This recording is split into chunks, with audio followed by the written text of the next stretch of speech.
Bonjour, c'est Jean Descartes.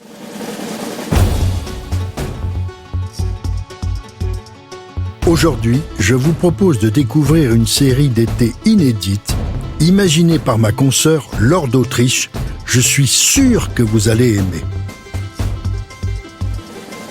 Bienvenue dans cette série spéciale de Au cœur de l'histoire, dédiée aux liens surprenants entre la musique et le pouvoir.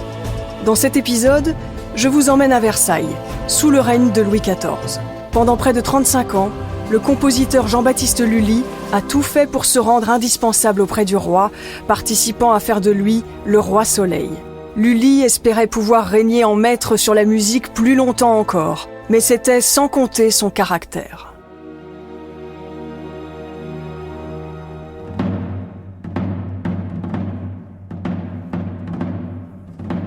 Nous sommes en février 1653, au Palais du Louvre. Le jeune Louis XIV, âgé de 14 ans, danse sur scène. Il apparaît vêtu d'un incroyable costume fait de rayons d'or. Il s'avance, tel un soleil levant, rayonnant de majesté parmi les courtisans. Derrière lui, sur scène, c'est Lully qu'on aperçoit. À force de ténacité, de démarche, de suppliques, Lully est parvenu à se faire engager comme figurant. Il n'est certes qu'une silhouette, déguisée en berger, en soldat, en vieillard, mais l'essentiel est ailleurs. Lully est sur scène avec le roi lui-même qui danse.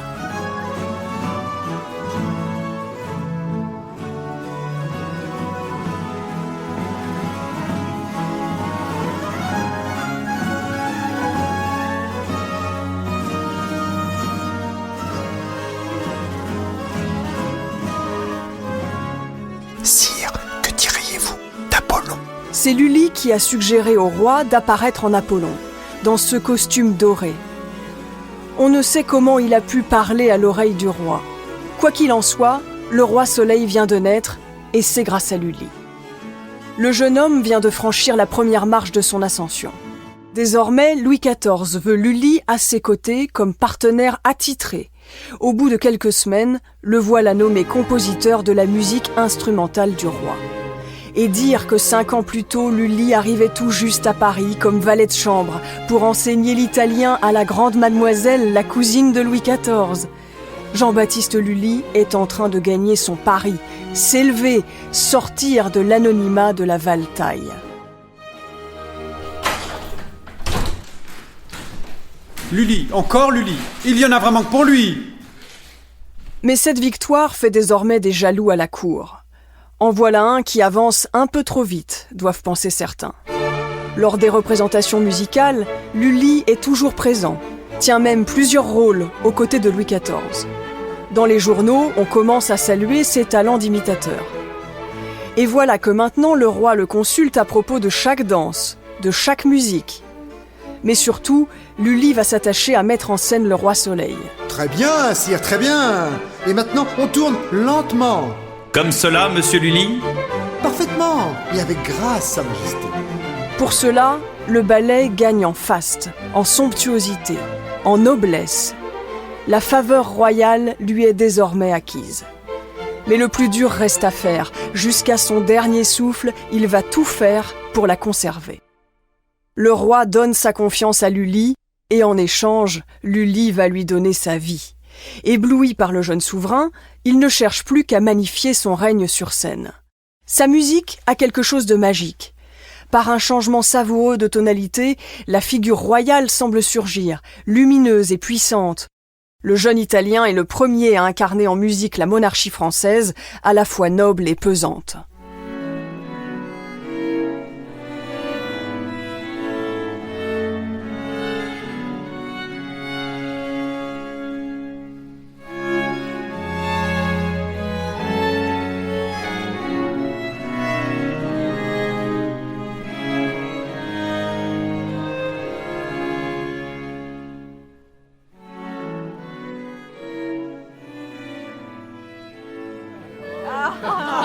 Jean-Baptiste Lully, cet homme dont le roi ne peut pas se passer pour ses divertissements.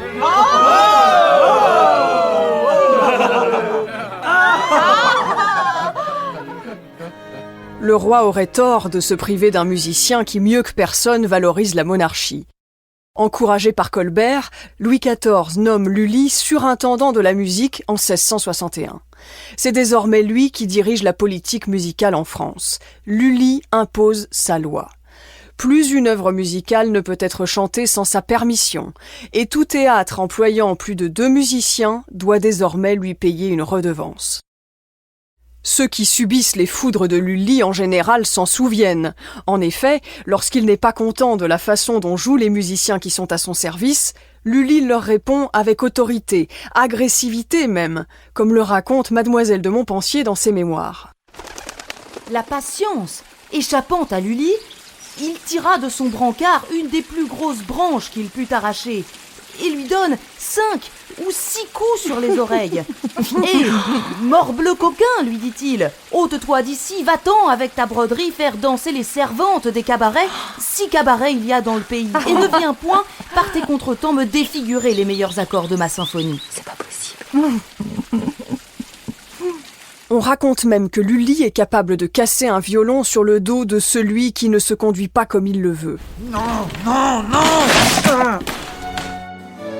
Mais son mauvais caractère ne gêne pas son ascension. Ah non, ça, pas du tout. C'est que Lully s'est rusé. Il apprend à se servir de Louis XIV tout autant qu'il est à son service. Parallèlement à l'orchestre officiel de la cour, Lully obtient rapidement du roi le droit de constituer son propre ensemble musical, les Petits Violons, un ensemble qui en quelques semaines devient incontournable. Ce groupe de 10 musiciens est au service exclusif du jeune souverain et Lully peut le gérer comme il l'entend. Il danse aussi, il joue la comédie, il amuse le public. Rien ne lui est interdit. Mais pour atteindre les sommets, Lully doit faire disparaître un dernier obstacle. Sa nationalité italienne. Il veut désormais devenir français, pour être l'égal des seigneurs de la cour. Rapidement, le voilà naturalisé. On est en décembre 1661. À partir de maintenant, le « i » à la fin de son nom disparaît, remplacé par un « y ». Lully l'italien devient français. Lully n'est pas seulement compositeur. Il a aussi un esprit d'entreprise d'une redoutable efficacité. Il place son capital dans la pierre et s'apprête désormais à faire construire un hôtel particulier à Paris. Il diversifie ses placements et investit dans des rentes. Lully négocie ses emprunts, fixe le prix des loyers. Son passé de valet est bel et bien enterré. À ce moment-là, le château de Versailles est devenu l'instrument à la gloire du souverain. On ne fait jamais rien d'extraordinaire, de grand et de beau qu'en y pensant plus souvent et mieux que les autres. C'est si bien dit, Votre Majesté. Louis XIV s'entoure des plus talentueux créateurs du royaume. Le Nôtre pour les jardins, Levaux pour l'architecture, Molière pour le théâtre et évidemment Lully pour la musique.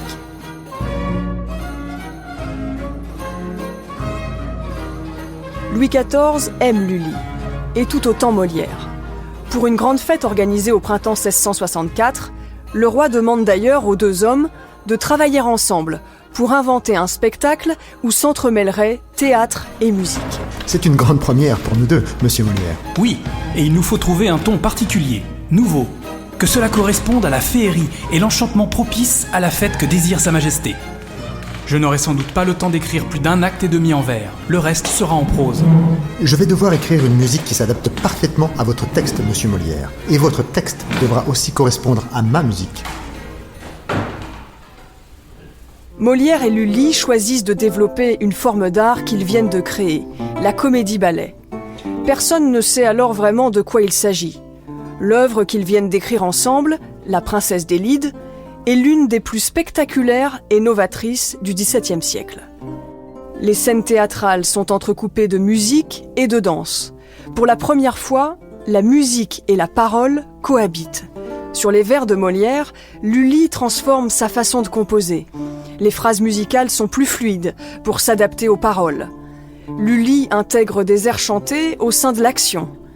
Mais son invention la plus considérable reste le récitatif, ce moment où un personnage chante de façon naturelle, comme une déclamation.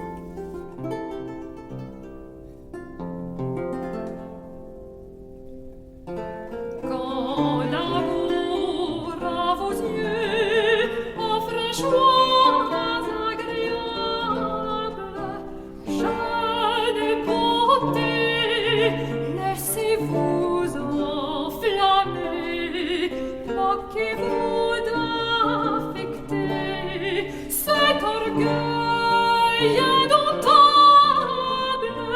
dont on vous dit qu'il est beau. Jamais pareille musique n'a été entendue. On vit les prémices de l'opéra français. D'œuvre en œuvre, en collaborant avec Molière, Lully écrit de manière moins empoulée, plus proche du langage parlé. C'est un succès, le public l'acclame, le roi est séduit. Mais Lully n'est pas le seul à déployer son talent à la cour. Il a de sérieux rivaux. Charpentier et Lalande sont les grands noms de l'époque. Et si le roi se lassait de lui, la question taraude Lully, alors il réfléchit. Pour se rendre indispensable auprès du roi, il se met à écrire de la musique pour tous les moments de la journée, pour le coucher du roi par exemple, pour permettre aussi à Louis XIV de savourer à n'importe quel moment toute la musique qu'il lui destine. Sa stratégie fonctionne, Lully a évincé ses rivaux. Mais son penchant tyrannique ressurgit, et cette fois pas uniquement sur les musiciens qu'il dirige. Qu'on se le dise, Lully est prêt à tout pour écarter ceux qui oseraient se mettre en travers de son chemin. Il compte désormais devenir le seul maître de l'opéra français. Nous sommes en mars 1672 et le roi accorde à Lully le privilège exclusif de l'opéra, pour lui seul, sans Molière, qu'il trahit sans scrupule. Lully devient même propriétaire de tous les vers de Molière qu'il a mis en musique.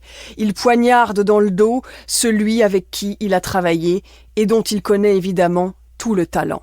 Quelques mois plus tard, après la mort de Molière en 1673, Lully chasse la troupe du comédien de la salle du Palais Royal et y installe l'opéra.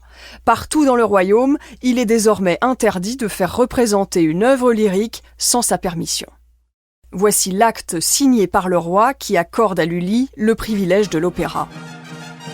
Bien informé de l'intelligence et de la grande connaissance que s'est acquis notre cher et bien-aimé Jean-Baptiste Lully, au fait de la musique, dont il nous donne quotidiennement de très agréables preuves depuis plusieurs années qu'il est attaché à notre service, nous permettons à Monsieur de Lully et lui accordons par cet acte signé de notre main d'établir une académie royale de musique dans notre bonne ville de Paris. Sa Majesté veut que le sieur de Lully puisse paisiblement jouir du privilège qui lui a été accordé. Il est interdit à toute personne d'établir des opéras dans quelque lieu du royaume que ce soit, sans la permission de Monsieur de Lully.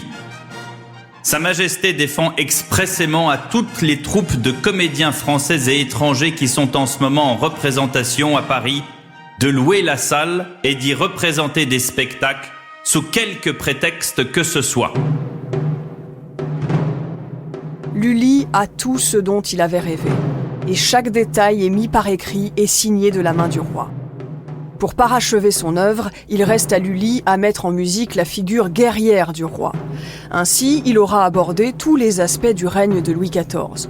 Lully l'a souvent entendu de la bouche même du roi. La guerre est pour lui la première des vertus, et la gloire doit s'acquérir par les armes. En avant!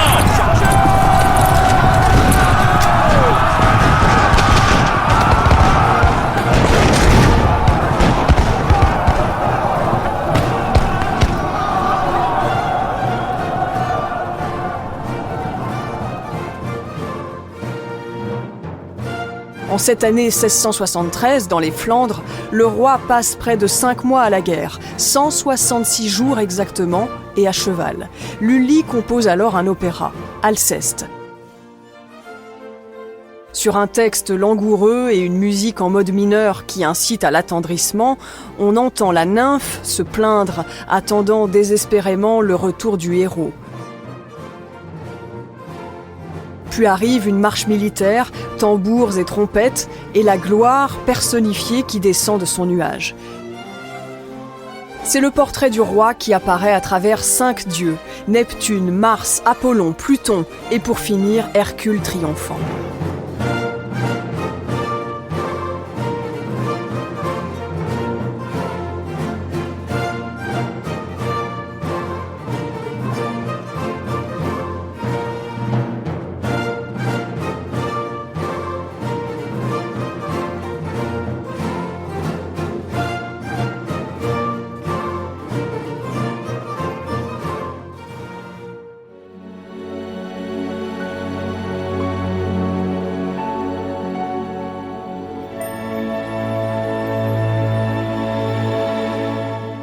Qui aurait cru que c'est un musicien d'origine italienne qui serait le mieux capable de saisir toutes les subtilités de la langue française et de la mettre en musique? C'est le tour de force que réussit Lully.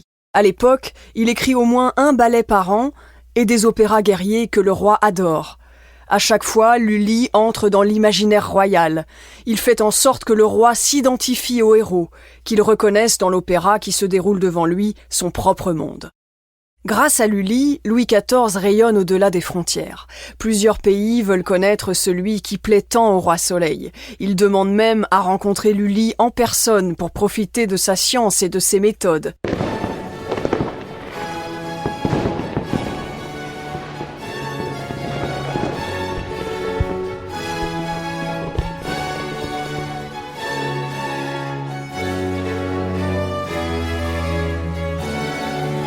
Dans plusieurs cours d'Allemagne, on se ruine en fêtes et en feux d'artifice pour imiter Versailles.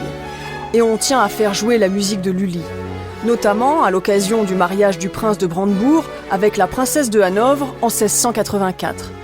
À chaque fois, les opéras sont publiés en français. Et pour le public, quelques mots résument en allemand l'action dramatique.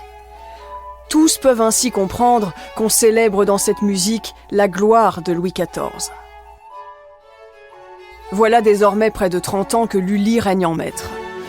Mais en ce mois de janvier 1685, une affaire implique Lully et va le plonger dans une disgrâce qui lui sera fatale.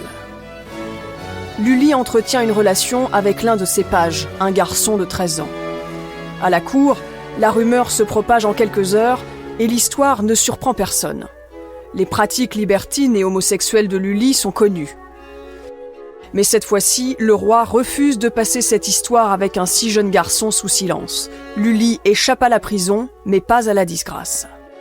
Lully reste en fonction, mais se retrouve de plus en plus seul. Il ne vit que s'il a sur lui le regard du roi. C'est ce qui le fait vibrer depuis 30 ans. Il espère faire entendre au souverain sa dernière tragédie en musique, Armide. Mais à Versailles, Louis XIV refuse de l'entendre. Quelques extraits ont été donnés à la cour en privé dans l'antichambre de la Dauphine. Le monarque n'y a même pas assisté. Ce chef-d'œuvre, le plus acclamé de Lully, le roi ne l'entendra jamais. Le musicien n'a pas d'autre choix que de crier son désespoir dans la dédicace qu'il adresse au roi. Sire, de toutes les tragédies que j'ai mises en musique, voici celle dont le public a témoigné être le plus satisfait. C'est un spectacle où l'on court en foule. Et jusqu'ici, c'est celui qui a reçu le plus d'applaudissements. Cependant, c'est de tous les ouvrages que j'ai faits, celui que j'estime le moins heureux, car il n'a pas eu l'avantage de paraître devant votre majesté. Que me sert-il, sire, d'avoir fait tant d'efforts pour me hâter de vous offrir ces nouveaux concerts?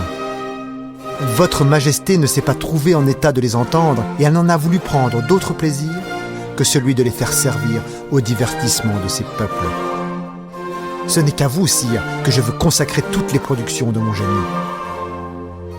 Lully ne le sait pas encore, mais il ne paraîtra plus jamais devant le roi. À l'automne 1686, le roi tombe malade. C'est la fistule dont Louis XIV souffre depuis des semaines. 3 mois plus tard, pour saluer sa guérison, des Te Deum retentissent dans presque toutes les églises du royaume. Lully ne veut pas rater l'occasion de se rappeler au bon souvenir de Louis XIV. Il organise son Te Deum en grande pompe et à ses frais.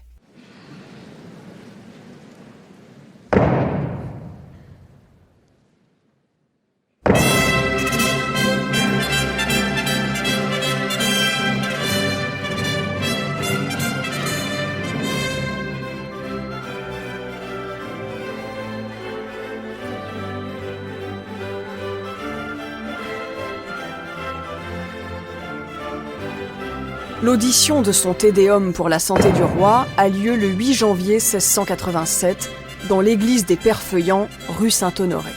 Une centaine de choristes se tiennent debout et 50 instrumentistes occupent l'orchestre. La notoriété de Lully auprès des Parisiens n'a pas faibli. Il fascine toujours. Dès 10h du matin, des dizaines de personnes viennent retirer leur place alors que la cérémonie n'est prévue qu'en fin d'après-midi. Ce jour-là, Lully utilise une canne pour battre la mesure et sans doute aussi pour mieux marquer son zèle. Il va et vient en faisant de grands gestes. Montre-t-il une forme d'impatience ou d'irritation ? Toujours est-il que la canne frappe le sol et que dans la chaleur de l'action, Lully se donne un coup violent et perce le bout de son pied. Il est foudroyé de douleur. La canne a presque traversé la chair. Il n'y a qu'une solution, faire appel au médecin. Quelques heures plus tard, on lui conseille de se faire amputer du petit doigt. Lully refuse. Il a été danseur et tient plus que tout à ses jambes.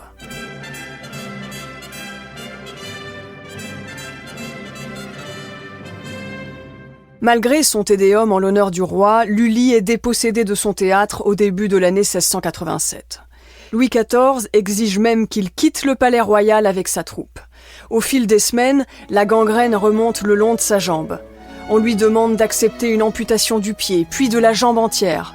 Les meilleurs chirurgiens de Paris sont consultés et lui demandent d'accepter l'amputation. À nouveau, Lully dit non. À l'heure de mourir, en mars 1687, un prêtre se présente chez le compositeur.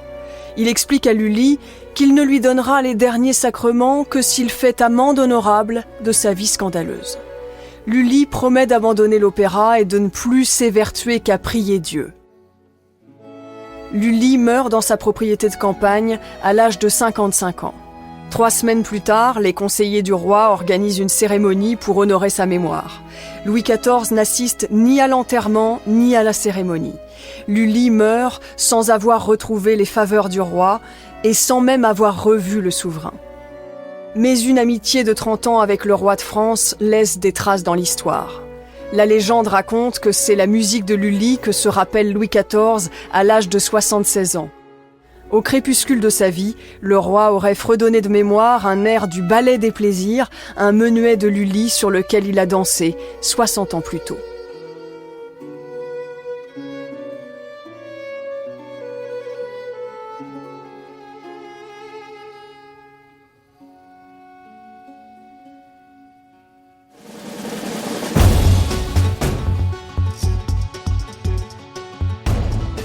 Si cette plongée dans l'histoire et la musique vous a plu, n'hésitez pas à en parler autour de vous et à me laisser vos commentaires. Dans le prochain épisode, je vous raconterai la vie étonnante d'Ethel Smyth, compositrice et suffragette. Les musiciens face au pouvoir est une série spéciale d'Au cœur de l'histoire, écrite et racontée par Laure d'Autriche, produite par Europe 1 Studio avec Adèle Ponticelli et réalisée par Sébastien Guidis. Recherche musicale, Benoît Valentin. Pour ne rater aucun épisode, abonnez-vous sur Apple Podcast ou vos plateformes habituelles d'écoute.